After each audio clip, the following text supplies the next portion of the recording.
Halo, Namo Buddhaya. Perkenalkan, nama saya Leonardo Vio. Saya mahasiswa jurusan Business Information Technology dari kampus BINUS Bekasi. Pada kesempatan hari ini, saya ingin menjelaskan dan mempresentasikan topik mengenai upacara dalam agama Buddha. Oke, jadi pertama, cara melakukan upacara yang benar. Melakukan upacara yang benar itu hanya perlu mengingat saat kita setiap kali melakukan upacara, yaitu dengan mengerti dan paham akan makna upacara tersebut, serta bukan hanya semata-mata memandang upacara ini sebagai suatu tradisi yang mengikat dan tidak yang pada akhirnya tidak membawa kita pada pembebasan. Dan selanjutnya ada makna dari upacara. Makna dari upacara tersebut ada 5. Yang pertama, menghormati dan merenungkan sifat-sifat luhur Sang Tiratana. Yang kedua, ada memperkuat keyakinan atau biasa disebut sadda dengan tekad atau biasa disebut aditana. Dan yang ketiga ada membina tempat kediaman luhur atau biasa disebut Brahma Wihara. Dan yang keempat ada mengulang dan merenungkan kembali khotbah-khotbah Sang Buddha. Dan yang kelima ada melakukan anumodana, yaitu melimpahkan jasa perbuatan baik kita kepada makhluk lain. Dan selanjutnya ada manfaat upacara.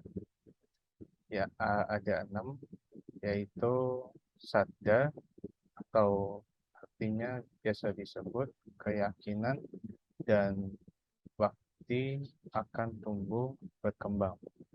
Dan yang kedua ada Brahma Wihara atau artinya biasa disebut 4 kediaman atau keadaan batin yang luhur akan berkembang. Dan yang ketiga ada samwara yang artinya indra akan terkendali. Yang keempat ada santudi yang artinya puas. Yang kelima ada santi yang artinya damai. Dan yang keenam ada sukha yang artinya bahagia. Selanjutnya ada sikap dalam upacara, yaitu ada 3. Yang pertama, sikap menghormati. Contohnya, duduk, beranjali, dan mengikuti upacara dengan tenang. Dan yang kedua, ada sikap membaca parita, yang dimana kita membaca parita dengan benar sesuai dengan ejaan atau petunjuk yang sudah ada di buku parita. Dan yang ketiga ada sikap samadhi, yaitu sikap saat kita meditasi yang benar. Dan selanjutnya ada latihan soal. Soal pertama, hal yang penting untuk diingat ya dan dilakukan saat upacara keagamaan Buddha adalah A. Sikap, B. Pakaian, C. Mengerti dan paham akan makna upacara, D. Melihat upacara sebagai tradisi. Dan jawaban benarnya itu C ya. Mengapa? Jawabannya C, karena seperti yang saya sudah jelaskan sebelumnya, hal yang penting untuk kita ingat saat kita melakukan upacara yaitu mengerti dan paham akan makna upacara tersebut dan tidak hanya memandang upacara tersebut sebagai tradisi saja. Dan soal kedua, ada salah satu makna upacara dalam agama Buddha yaitu untuk A. Menjalankan kewajiban sebagai umat Buddha, B. Bersenang-senang, C. Menghormati dan merenungkan sifat-sifat luhur Sang Triratana, D. Memperkaya hal berbau dunia. Dan jawabannya itu C. Kenapa jawabannya C? Karena seperti yang saya sudah jelaskan sebelumnya, makna upacara salah satunya ada menghormati dan merenungkan sifat-sifat luhur Sang Triratana. Dan selanjutnya ada soal nomor 3, yaitu di bawah ini yang tidak merupakan manfaat yang langsung didapatkan dari upacara adalah A. Damai, B.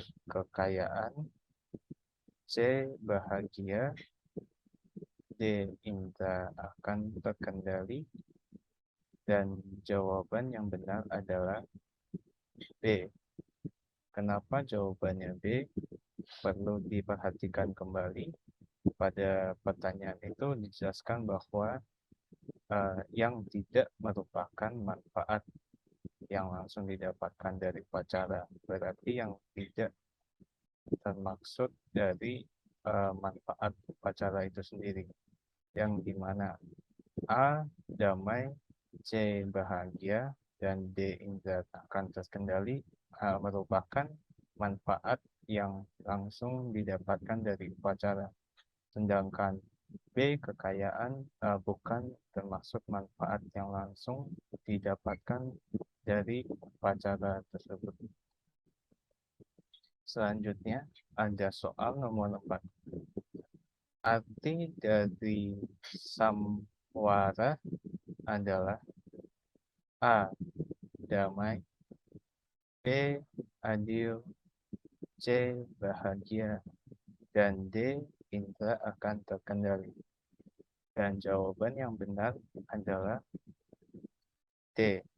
Kenapa jawabannya D? Seperti yang saya sudah jelaskan, dari makna ya manfaat yang akan diperoleh terdapat 6, dan salah satunya ada samwara, dan yang diartikan sebagai indra akan terkendali.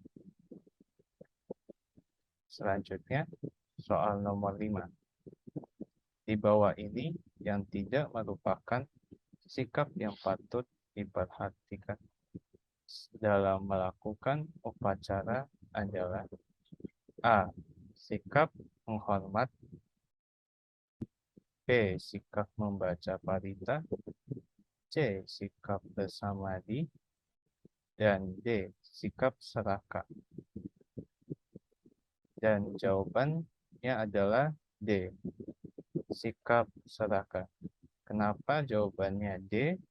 Karena seperti yang saya sudah jelaskan, sikap yang patut diperhatikan dalam melakukan upacara ada 3. Yang pertama, sikap menghormati. Yang kedua, ada sikap membaca parita. Dan yang ketiga, ada sikap bersamadi. Dan perlu diperhatikan kembali yang dipertanyakan, yaitu diminta untuk memilih yang tidak merupakan sikap yang patut diperhatikan dalam melakukan upacara adalah sikap serakah. Dan berikut adalah referensi yang saya gunakan untuk membuat materi ini. Sekian dari saya, terima kasih.